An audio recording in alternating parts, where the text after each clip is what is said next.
Well, welcome back to Comstock's channel, accelerating the commercialization of decarbonization to discuss the current operations, what we can expect through 2025. Recent news, of course, basically Corrado, the CEO, joining. Welcome back, sir. Hey, pleasure to be here, Kyle. Thanks for having me. I love having you back on as you guys kind of commercialize these low carbon fuel refineries that you've been licensing to third parties internationally, but kind of expanding into the U.S. Western side of things. Maybe tell us a little bit about that.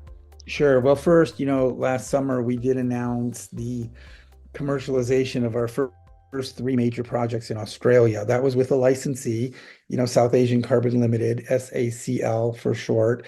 And we were delighted because what it takes to actually bring a site online requires site selection. And site selection is almost invariably and critically tied with feedstock.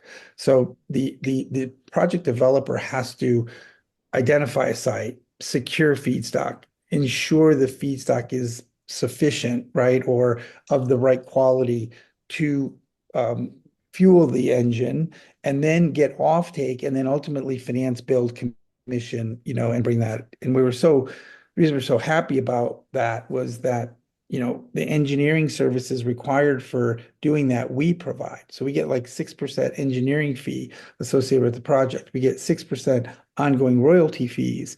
And then we also have a 20% equity stake in the individual project. So since then, we've announced a fourth one in Vietnam, and we've got a number of international projects percolating.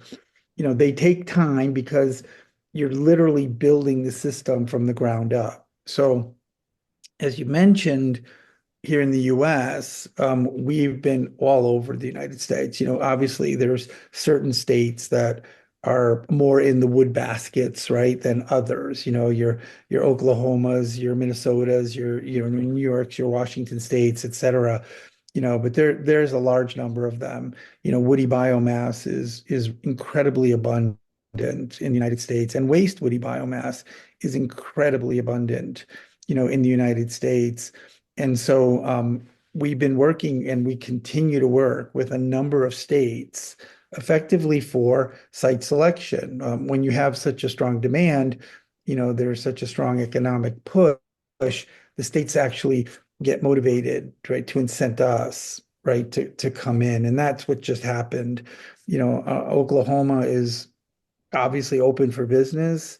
They have a quick action, quick closing fund, which is designed to get companies to choose Oklahoma first.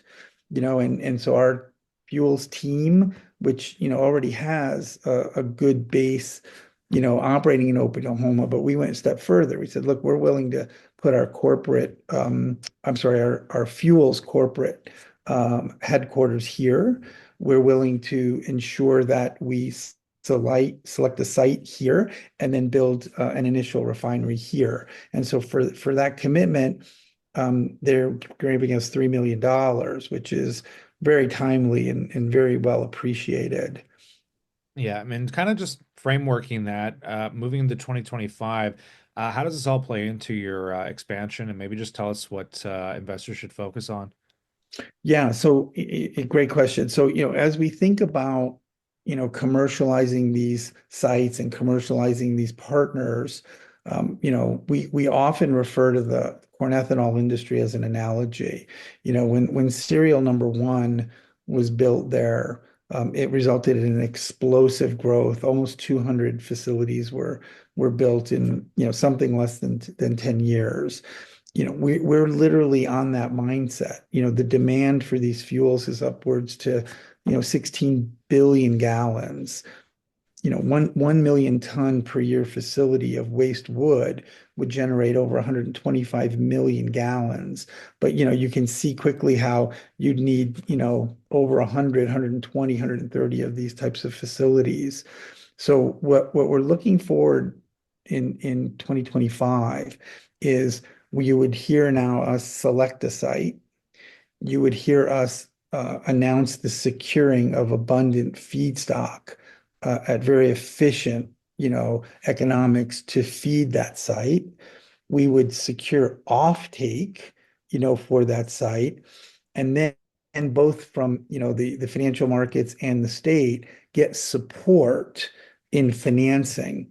that site at that project level, right? That will be a pretty frequent and rapid series of activities that will occur in the earlier part of 2025, all towards the end of, getting the engineering and the commissioning of that site, underway. What's been interesting to us is because of the maturity, right, of the substantial majority of our system, meaning a lot of the components, a lot of the parts that we use have been used previously in other industries.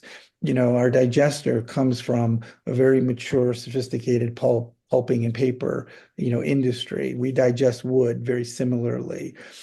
Because of that, a lot of our partners, a lot of our licensees have leapt forward, and said, we're ready to go, right? We appreciate your building serial number one, two, three, and four, but we're ready to go, in Australia, in Vietnam, in other parts of even the United States.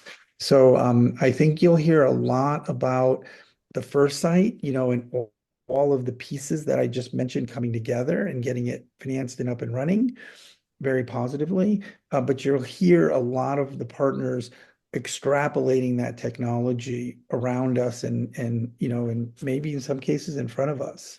No, 100%. I definitely appreciate all the insight. I think there was a very clerical view of what's going on with Comstock, and I look forward to seeing the news evolve. And if you are as well, consider subscribing for those updates and let us know what you think in that comment section below. But on the note, we look forward to catching you in the next one.